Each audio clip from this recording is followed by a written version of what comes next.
नमस्कार, मैं रचना शर्मा चढ़दीगढ़ अडम टीवी देख रहे सभी दर्शकों का स्वागत करती हूं। आप देख रहे हैं हिंदी टॉप न्यूज।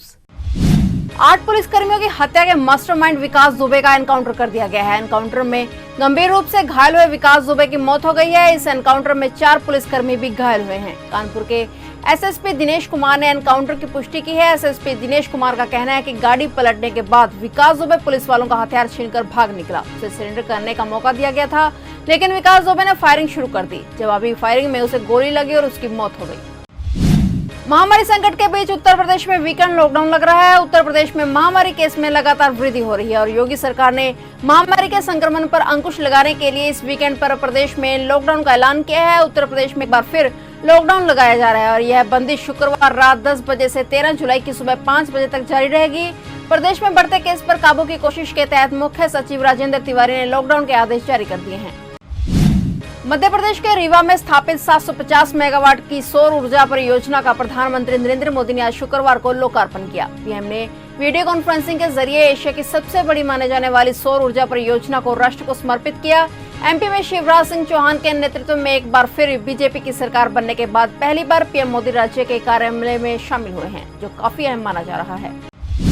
भारत के साथ जारी तनातनी के बीच नेपाल में केबल ऑपरेटर्स ने अपने देश में सभी भारतीय निजी न्यूज चैनलों पर प्रतिबंध लगा दिया है। हालांकि उनके इस प्रतिबंध से दूरदर्शन को बाहर रखा गया है। यह कदम भारतीय न्यूज चैनलों द्वारा नेपाल के कवरेज को लेकर ऑनलाइन स्तर पर हुई भारी आलोचना के मद्देनजर किया गया है। भारतीय न्यूज चैनलों पर प्रतिबंध का फैसला विदेशी समाचार वितरक संगठन मल्टी सिस्टम ऑपरेटर्स द्वारा भारत के राष्ट्रीय समाचार नेटवर्क दूरदर्शन को छोड़कर सभी निजी चैनलों पर रोक लगा दी गई है।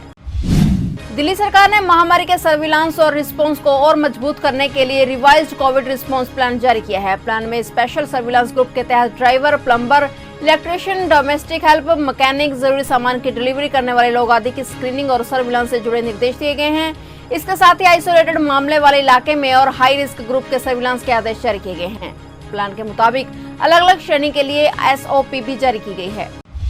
उत्तर प्रदेश के कानपुर में दुर्दांत अपराधी विकास दुबे को यूपी एसटीएफ ने एनकाउंटर में मार गिराया है। वहीं विकास दुबे मामले में विपक्ष लगातार हमलावर है। इसी क्रम में समाजवादी पार्टी के राष्ट्रीय अध्यक्ष अखिलेश यादव ने इस पूरे घटनाक्रम पर सवाल उठाते हुए तंज किया है। उन्होंने एक लाइन का ट्वीट किया है कि दरअसल ये कार नहीं पलटी है, राज खुलने से सरकार पलटने से बचाई गई है।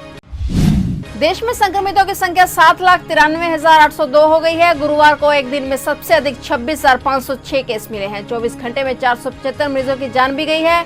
इसी के साथ अब महामारी से 21,604 लोगों की मौत हो चुकी है। वहीं संक्रमण से अब तक 4,95,512 लोग रिकवर हो चुके हैं। राजस्थान में संक्रमितों की संख्या 22,212 हो गई है। यहाँ 499 लोग अपनी जान गंवा चुके हैं। तेलंगाना में भी तेजी से मामले बढ़ रहे हैं। यहाँ संक्रमितों की संख्या 29,536 है, जबकि 324 लोग अपनी जान गंवा चुके हैं।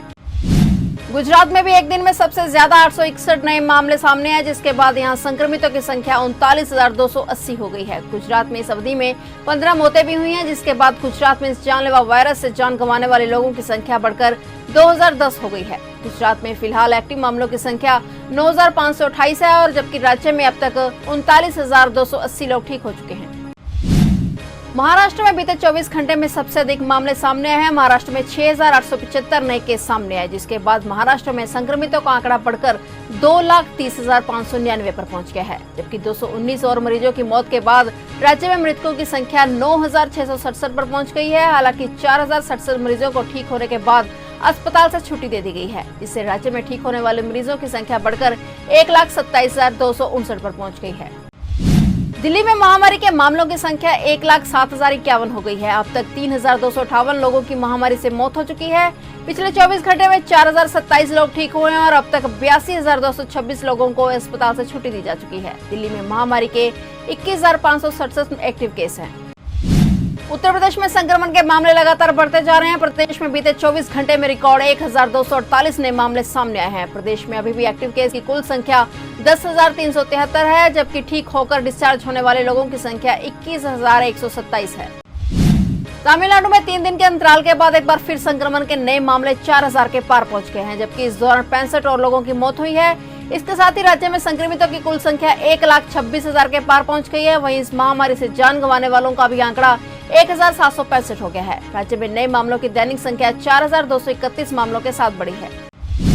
10 जुलाई यानी आज से एम्स पटना सहित अन्य चयनित संस्थानों में करीब 1100 से 1200 लोगों पर महामारी वैक्सीन का ट्रायल शुरू हो गया है। ये ट्रायल 2 फेज में हो रहा है और अधिकतम समय सीमा को लेकर अभी कोई भी डेडलाइन तय नहीं की गई है। पटना एम्स में शुरू हो रहे कोवैक्सीन ट्रायल को लेकर केंद्रीय स्वास्थ्य एवं परिवहन कल्याण राज्य मंत्री अश्विनी कुमार चौबे ने ICMR के DG के साथ उच्च स्तरीय बैठक की और अधिकारियों को दिशा निर्देश दिए हैं। वायरस से अमेरिका में हर तरफ कोहराम मचा है। यहाँ पिछले 24 घंटे में महामारी के 65,551 नए केस सामने आए हैं। अमेरिका में एक दिन में सबसे ज्यादा मरीज आने का यह नया रिकॉर्ड है। इससे पहले मंगलवार को 60,200 नए केस सामने आए थे। जॉन हॉपकिंस यूनिवर्सिटी के मुताबिक पिछले 24 घंटे में यहाँ 1000 लोगों की मौत भी हुई है। बता दें कि अमेरिका में सबसे ज्यादा 30 लाख से ज्यादा लोग महामारी से संक्रमित हैं, जबकि यहाँ अब तक 1,33,195 लोगों की मौत हो चुकी है। कर्नाटक में महामारी के सर्वाधिक 2,228 नए मामले सामने आने के बाद राज्य में संक्रमितों की कुल संख्या 30,000 को पार कर गई है, जबकि राज्य में संक्रमण के कारण 17 और मौतें होने से मृतकों की संख्या 486 पर पहुंच गई है। स्वास्थ्य विभाग ने यह जानकारी दी है। दुनिया भर में संक्रमितों की संख्या तेजी से बढ़ रही है। पिछले 24 घंटे में अब तक दुनिया में सबसे ज्यादा 2,22,000 नए मामले सामने आए हैं और 5,388 लोगों की मौत हुई है। वर्ल्डोमीटर के मुताबिक दुनिया में 1,23,78,000 से ज्यादा लोग संक्रमित हैं, जबकि मरने वालों की संख्या 5,56,000 के पार पहुंच गई है। हालांकि 71 लाख से ज्यादा लोग ठीक भी हुए हैं, जबकि 46,39,000 एक्टिव केस हैं। महामारी संकट काल में इस साल होने वाली अमरनाथ यात्रा पर रोक लगाने की मांग को लेकर सुप्रीम कोर्ट में याचिका दायर की गई है। याचिका अमरनाथ बर्फानी लंगर संगठन ने दायर की है, जिसमें कहा गया कि अमरनाथ यात्रा में सालाना 10 लाख से ज्यादा भक्त आते हैं। इतनी संख्या में लोगों के आने से महामारी फैलने का खतरा और बढ़ जाएगा। याचिका में मांग की गई है कि अमरनाथ यात्रा पर रोक लगाने के साथ ही सरकार इंटरनेट और टीवी चैनलों के जरिए अमरनाथ गुफा में बाबा बर्फानी के लाइव दर्शन का इंतजाम कराए, ताकि महामारी काल में भी करोड़ों भक्त बाबा बर्फानी के दर्शन कर सके। ईरान की राजधानी तेहरान में एक बार फिर से 2 बड़े बम धमाके सुनाई दिए हैं। शुक्रवार सुबह तेहरान की 2 इमारतों में जोरदार धमाका हुआ। इस धमाके के बाद शहर के एक हिस्से की बिजली चली गई और जिन इमारतों में विस्फोट हुआ वहां क्या काम होता था इसकी पुख्ता जानकारी नहीं है, लेकिन ऐसा बताया जा रहा है कि ये ईरान सेना के गुप्त अड्डे थे। ईरानी मीडिया के मुताबिक इस हमले के पीछे भी इजराइल का ही हाथ हो सकता है। उत्तर भारत में कई राज्यों में जबरदस्त बारिश हुई, वहीं कुछ इलाकों में हल्की बारिश भी देखने को मिली। मौसम विभाग के मुताबिक 10 जुलाई यानी आज कई राज्यों में भारी बारिश हो सकती है। इसके मद्देनजर अलर्ट जारी किया गया है। हिमाचल प्रदेश में मौसम विभाग ने 12 जुलाई तक भारी बारिश की चेतावनी जारी की है। मौसम विभाग के मुताबिक अगले 24 घंटे के दौरान असम, अरुणाचल प्रदेश, उप हिमालय, पश्चिम बंगाल, सिक्किम, बिहार, पूर्व और मध्य उत्तर प्रदेश में बहुत भारी बारिश के साथ कुछ इलाकों में मध्यम से भारी बारिश हो सकती है। इसके अलावा उत्तराखंड, हिमाचल प्रदेश, उत्तर पंजाब, उत्तर हरियाणा के कुछ हिस्सों में हल्की से मध्यम बारिश की उम्मीद है। और अपडेट्स लेकर फिर से हाजिर होंगे, क्योंकि समाचारों का सिलसिला यहाँ कभी नहीं थमता।